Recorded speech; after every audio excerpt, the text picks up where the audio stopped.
Hey, good morning. How are you? Hope you're doing well. Hey, let's talk about the Matrix and The Price is Right. So last night I watched an episode of The Price is Right from March of 1977. It's a good year.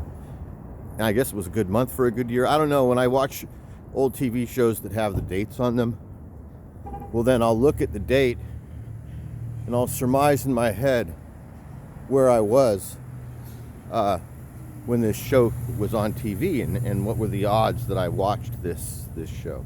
So this episode of The Price is Right in March of 1977, that would mean that if I watched that show, I was staying home sick, pretending to be sick, and it would have been 7th grade, which I did a lot of staying home sick, pretending to be sick. I did a lot of that in 7th grade. So I'm thinking I might have seen this episode. So I watched the whole episode. I'm watching the episode. You know how when you're in the Matrix, you don't know that you're in the Matrix, right? I mean, you know that, the forest for the trees, that sort of situation. So I'm watching The Price is Right. I start putting things together. I start connecting the dots. It's not random.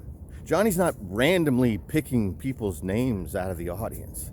He's not just randomly, just like picking names out of like a bingo roller or something, or scrambler or whatever. He's not. It's all pre-planned, you guys. It's a setup. It's been a setup the entire time. They're not being randomly picked. They all have name tags. They've all gone through some form of casting procedure while they've been waiting in the line during the pre-show. The producers and the casting people, they're picking out who they want to have on the show. It's not random. Also, keep in mind, they're filming 3, 4, 5 shows a day, all at one time, okay? So the audience, in some cases they might switch the audience out, but it might be the same audience for 2 or 3 shows. So people don't necessarily know that they're going to get called to come on down, but the casting and the producer knows who they're going to call to come on down. So I put it all together last night.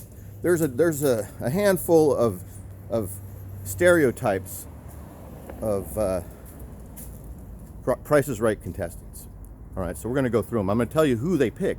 So they pick attractive women with larger than average breasts.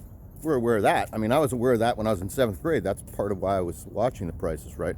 So they want girls with big boobs that are cute, or women that are bubbly and bouncy. They want that. They want people in stupid t-shirts. Okay, if you have a stupid t-shirt on, something stupid about you, carrying a teddy bear or something, they might put you on the list. Military people. They want people that are in a uniform sometimes. It depends, but every couple shows. So they're going to want to pick you out if you're in a uniform. How about if you're funny looking? If you're funny looking, they're going to pick you out. If you're odd looking, like if you're like a heavy-set, middle-aged man with a comb over, with an accent, they might pick you. In addition, speaking of accents, they want an ethnic person occasionally. So they're going to pick you if you fit a certain ethnic stereotype as well. So The Price is Right the entire time.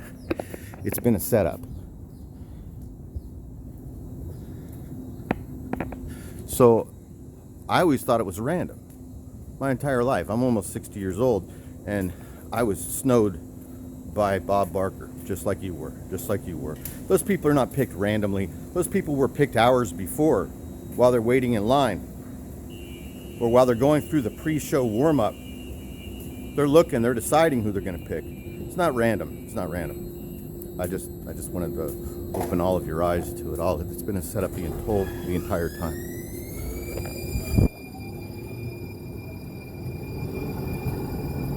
Lufthansa. Have a good day.